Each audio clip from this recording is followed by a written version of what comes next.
À qui allons-nous comparer le royaume des cieux ?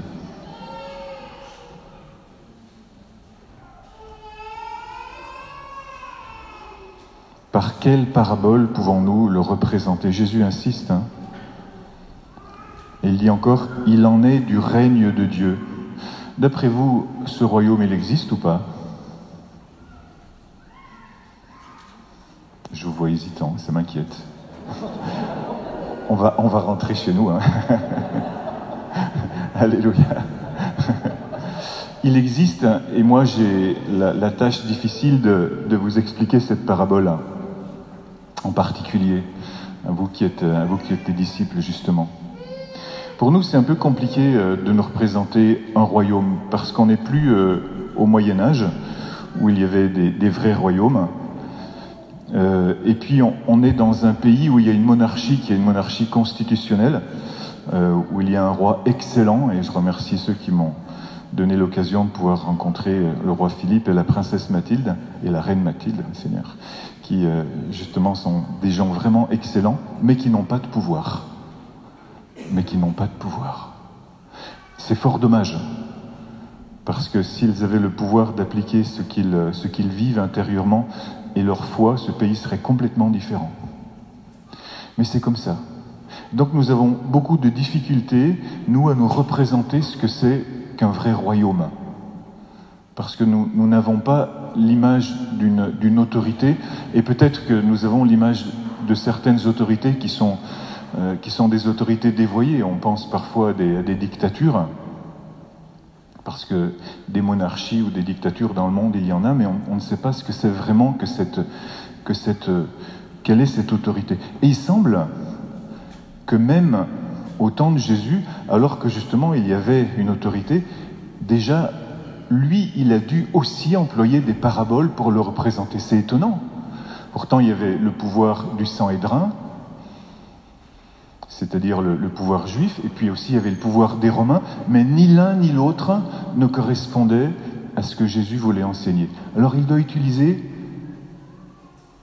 des représentations, des paraboles. Il doit utiliser un langage imaginatif. Et vraiment, on voit cet effort pédagogique et intellectuel de Jésus qui se dit, mais comment est-ce qu'on va se représenter tout cela ? Parce que c'est quelque chose de différent, c'est un royaume différent. Ce royaume existe, frères et sœurs. Tel point que Jésus nous dit, le royaume, il est présent au milieu de nous, donc il existe. Et nous en sommes à la fois les sujets et les rois. Tout comme Jésus en est le roi, et en même temps, il est le serviteur. Et nous sommes les habitants, les sujets, les héritiers de ce royaume. Et il nous dit que ce royaume, il a une logique complètement différente de notre façon habituelle de vivre. Et ça doit vraiment nous tenir en éveil. Et c'est pour ça que Jésus a fait cet effort intellectuel, pédagogique, pour expliquer aux gens de la façon dont ils peuvent comprendre, avec les images qu'ils peuvent saisir d'une certaine façon. Vous voyez comme Jésus sait aussi bien utiliser ce langage de l'imaginaire, et comme il sait restaurer notre imagination en vue du royaume, et en même temps, à ses disciples les plus proches, il va leur faire comprendre dans leur intelligence, dans leur intellect.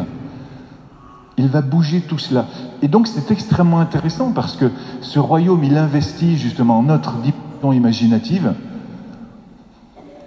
qui est souvent complètement envahie par des milliers, pour ne pas dire des milliards d'images subversives, au sens où, justement, elles nous détournent du royaume.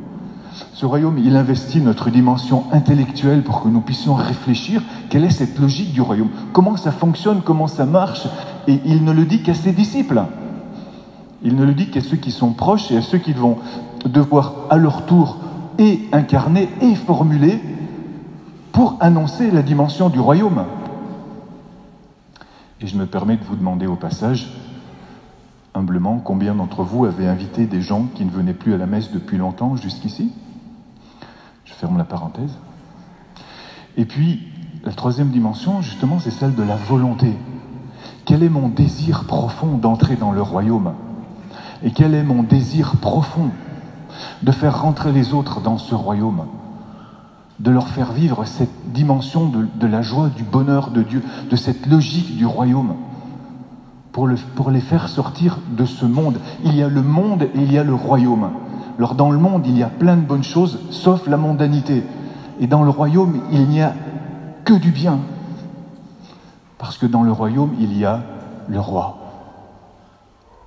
C'est une dimension complètement neuve, totalement différente. Et Jésus va utiliser ce langage qui est un langage agricole, parce que en ces temps-là, il était facile à comprendre. Et il dit, c'est une petite graine. C'est une petite graine qui est semée. Et parfois, nous avons du mal à rentrer dans ce royaume parce que nous nous disons, mais finalement, le bonheur, c'est quelque chose qui est complètement autre par rapport à ce que moi je connais déjà, que je ne sais pas par où commencer. Mais justement, Jésus te dit, commence par la plus petite chose que tu sais faire et tu vas entrer dans le royaume. Commence à semer la petite chose là que tu sais faire maintenant. Et parfois, c'est la bête excuse que tu trouves pour ne pas entrer dans le royaume, parce que tu vas même te dire, mais c'est beaucoup trop facile. Bien sûr, tu rentres dans le royaume en mettant la table à la maison pour tes parents. Tu rentres dans le royaume en faisant une grosse bise à ton fils quand tu rentres à la maison, en lui disant « Comment ça a marché aujourd'hui, mon fils bien-aimé ?» Tu rentres dans le royaume de cette façon-là. La plus petite de ces graines qui est semée. Qui est semée dans mon cœur. Moi, j'aime bien aussi cette image d'une dimension, je vais mal le dire, mais je le dis quand même, d'une dimension passive, je vais mieux le dire, accueillante. Parce que parfois, au lieu de semer des graines du royaume, on sème des graines de nous-mêmes. Et ce qui pousse, c'est pas beau. C'est comme si on plantait des graines de courge au milieu d'un carré de fraises. Et à la fin, ce qui arrive, c'est vraiment pas chouette. Et la semence du royaume, elle est complètement différente. Elle est dans la dimension de l'accueil. Elle est dans cette dimension d'une disponibilité où j'apprends aussi à perdre. Regardez que souvent, même dans notre vie spirituelle, frères et sœurs, on avance à coup de volontarisme et de réussite et de conquête. Jésus, il a déjà conquis le monde et le royaume, il existe déjà. Alléluia. Donc, il nous faut y rentrer et y faire rentrer les autres. Et justement, ça implique une dimension d'accueil. Ça implique la capacité de savoir perdre. Ça implique parfois la dimension de se taire et de laisser faire. Mais en pleine conscience de ce que nous sommes en train de faire. Dans cette pleine conscience qui est l'accueil de la présence agissante de Dieu à l'intérieur de ma vie. Parce que ce n'est pas vrai que la vie doit être une accumulation de victoires et de satisfaction, même spirituelle. Parce qu'il y a ce temps de l'accueil dans ma terre, de la désolation, où Dieu me fait mettre des racines. Et là, il y a une porte du royaume, à côté de laquelle souvent je risquerais de passer. Une attention constante, un désir absolu. Je disais cette semaine à un des jeunes, une tension vers le royaume. Jeune, il faut que tu aies une tension vers le royaume. Surtout si tu es un hyper doué en toute chose. Et je le dis aussi aux adultes, et je le dis à chacun d'entre nous, et je le dis à moi. Il faut que nous ayons cette tension vers le royaume, cette tension intérieure. Que nous soyons tendus vers le royaume. Et si nous sommes tendus vers le royaume, nous entraînerons d'autres aussi à rentrer dans ce royaume. Ça, c'est cette dimension mystérieuse qui nous attire. Elle a des conséquences au plan pratique. Ça veut dire que je vais semer des bonnes graines. Je vais semer des bonnes graines autour de moi. Je vais semer des bonnes graines en moi. Je vais semer des bonnes graines dans mes pensées. Si je commençais à penser du bien des autres, quelle conversion! Franchement, quelle révolution! Si je me disais pas à chaque fois, il ou elle est comme ça, mais quand même, je l'aime bien, tu sais, c'est une brave personne, mais maintenant laisse-moi te déballer tout ce que j'ai à te déballer sur elle. Mais je l'aime bien, tu sais. Elle est gentille au fond. Ou il est gentil finalement. Allez, frères et sœurs, si on commençait à vivre une conversion intérieure, moi je suis sûr que notre église serait 2 fois plus remplie si on commençait à penser vraiment du bien des autres. Alléluia. Je suis persuadé de ça. Parce que le Seigneur, il s'arrête là où nos divisions commencent. Y compris nos divisions intérieures. Parce que, avant tout, nous sommes, nous, des gens divisés. Nous sommes à l'intérieur des gens divisés lorsque nous entrons dans la méfiance et dans le jugement. Pourquoi nous sommes des gens divisés? Parce que si le roi est le roi, il est au centre. Et le roi est celui qui bénit. Et le roi est celui qui rassemble. Qu'est-ce qui est au centre au moment où je juge? C'est mon moi, c'est mon ego. Et le royaume, il est fermé à ce moment-là. La porte est fermée. Allez-vous-en, maudit, je ne vous connais pas. Mais Seigneur, nous avons prêché en ton nom. Seigneur, nous avons parlé en ton nom. Allez-vous-en, je ne vous connais pas.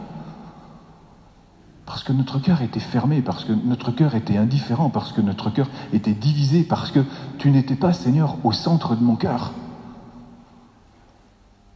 Nous avons une vraie révolution intérieure à vivre pour entrer dans le royaume.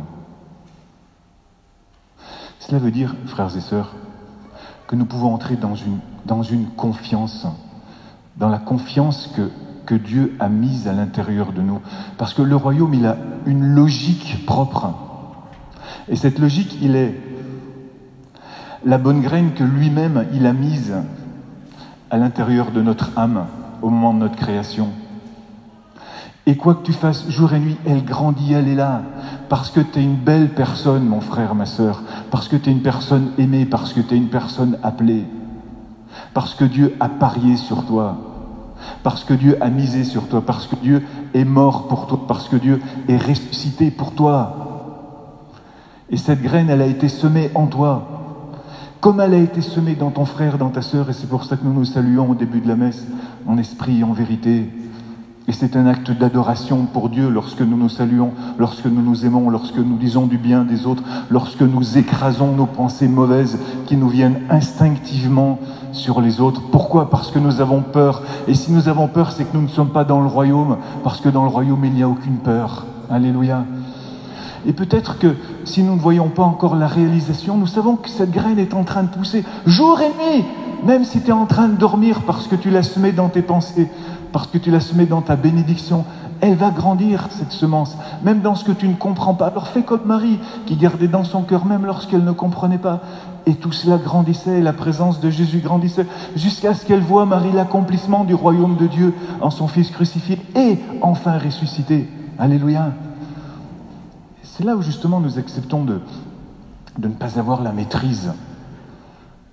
Et c'est ça la logique du royaume. Nous ne pouvons pas maîtriser. Nous devons nous engager à fond. Nous sommes appelés à nous engager à fond. Pourquoi? Parce que si nous ne nous engageons pas à fond, nous allons crever d'ennui, ou nous allons devenir médiocres et nous allons devenir des pécheurs. Parce que nous allons nous ennuyer. Et la parole de Dieu dit, et c'est la tradition qui le dit aussi depuis longtemps, que l'oisiveté est ennemie de l'âme. Mais avant tout, cette oisiveté qui est une oisiveté spirituelle, où tu te contentes de ce que tu as. Combien de fois vous me dites je rentre dans le péché parce que je m'ennuie? Comment tu fais pour t'ennuyer? Dis. T'es envoyé en mission. Comment tu fais pour t'ennuyer? C'est comme si tu étais dans ton boulot, grassement payé, en train de chatter sur ton ordi alors que ton patron pense que tu bosses.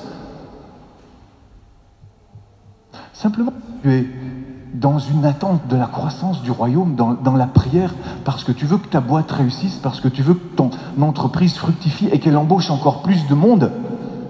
Tu sais que tu es embauché dans la multinationale la plus puissante du monde, dans l'Église catholique, alléluia, qui fait du bien sur la terre partout. C'est ça la logique du royaume. Et elle entre en contradiction parfois avec des choses qui sont à l'intérieur de nous. Je vais raconter une histoire un petit témoignage qui m'est arrivé. C'est tellement intime que ça se passait dans le ventre de ma maman. Vous savez que parfois pendant les sessions de guérison intérieure, nous avons cette grâce de pouvoir revivre les mois de notre gestation intérieurement. C'est une expérience extraordinaire. Certains l'ont fait à Kakuna ou ailleurs.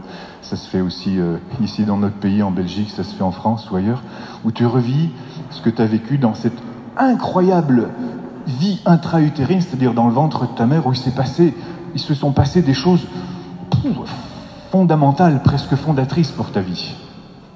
Aujourd'hui, la psychologie redécouvre ça, dans les sessions de guérison, on revit ça aussi. Moi, pendant une de ces sessions, Un jour, j'avais 3 mois dans le ventre de ma maman. J'avais 3 mois dans le ventre de ma maman. Et je me suis dit la chose suivante, en toute conscience, absolument en toute conscience. Dans le ventre de ma maman, à 3 mois, je me suis dit, qu'est-ce que je fous là? C'est ça que je me suis dit. Qu'est-ce que je fiche ici? Avec des yeux écarquillés, qu'est-ce que je fiche ici? Je pense qu'à ce moment-là, ma maman n'était pas prête à m'accueillir. Je pense que c'est ça. Enfin, je sais que c'est ça. Qu'il n'y avait pas une connexion parfaite. Après, ma maman a magnifiquement assumé ma venue et ça a été, pardon pour les vôtres, la meilleure des mamans. Comme la vôtre est la meilleure des mamans. Alléluia. Amen. Mais je me suis dit ça à 3 mois dans le ventre de ma maman, parce que mon psychisme était déjà en route, parce que mon activité était déjà en route. Et pourtant, aujourd'hui, je suis devenu prêtre. Mais c'est pas que je suis devenu prêtre parce qu'un beau jour, Dieu a dit, tiens, ce mec-là, je vais en faire un prêtre. Je suis devenu prêtre parce que dès le moment où le spermatozoïde de papa a rencontré l'ovule de maman, lorsqu'il a mis mon âme à l'intérieur de mon être, il m'a appelé à être prêtre. Et pourtant, malgré cet appel fondamental à être ce que je suis aujourd'hui, j'ai pu me dire, 3 mois plus tard, qu'est-ce que je fiche ici? Et ça, ce sont les contradictions dans lesquelles nous sommes. C'est-à-dire, lorsque nous n'entrons pas dans la logique du royaume, dans l'écoute fondamentale de ce que Dieu a mis en nous et de ce qu'il veut faire à travers nous, lorsque nous cessons d'être attentifs, je l'ai dit tout à l'heure, dans notre volonté, dans notre intelligence, dans notre affectivité, dans notre amour, et que nous sommes simplement dans notre psychisme, c'est-à-dire dans la partie humaine, donc pervertie de nous-mêmes, parce que c'est là où l'ennemi a dévasté notre humanité, c'est là que nous oublions la logique du royaume, que nous ne sommes plus dans le royaume. Voilà pourquoi je vous parle de tension vers le royaume. Qu'est-ce que tu es appelé à être? Roi et serviteur du royaume. Aujourd'hui, c'est très à la mode, on parle beaucoup de la pleine conscience. La pleine conscience, c'est celle-là. C'est la seule pleine conscience qui existe. Et bienvenue toutes les théories et toutes les techniques psychologiques qui peuvent exister. Bienvenue si elles nous conduisent à cette pleine conscience-ci, c'est-à-dire dans notre pleine identité, christique, d'être en Christ. Si elles ne nous font pas oublier justement ce chemin-là, qui est le chemin et la porte du royaume.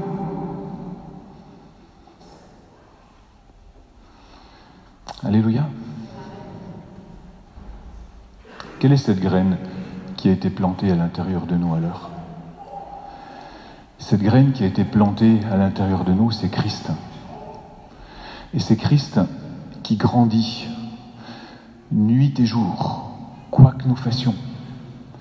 Et nous semons à partir de cette graine qui va produire ce plein épi dans cette dimension étonnante du royaume où, dit la parole de Dieu, le semeur rencontre sans cesse le moissonneur dans des saisons qui se superposent, dans la crucifixion et dans la résurrection, dans les pleurs et dans la joie, dans la réalisation et dans l'attente, dans l'aridité et dans la fécondité, dans la consolation et dans la désolation, c'est le royaume qui est en marche. Et s'il y a un roi, je veux l'adorer, je veux l'honorer, que je le sente ou que je ne le sente pas, que j'en ai envie ou que je n'en ai pas envie. Et je peux toujours mettre en route une partie de moi-même pour adorer, vénérer ce roi, qui alors me fait resplendir de la gloire de son royaume et qui va donner envie à beaucoup d'autres de remplir notre Église. Alléluia.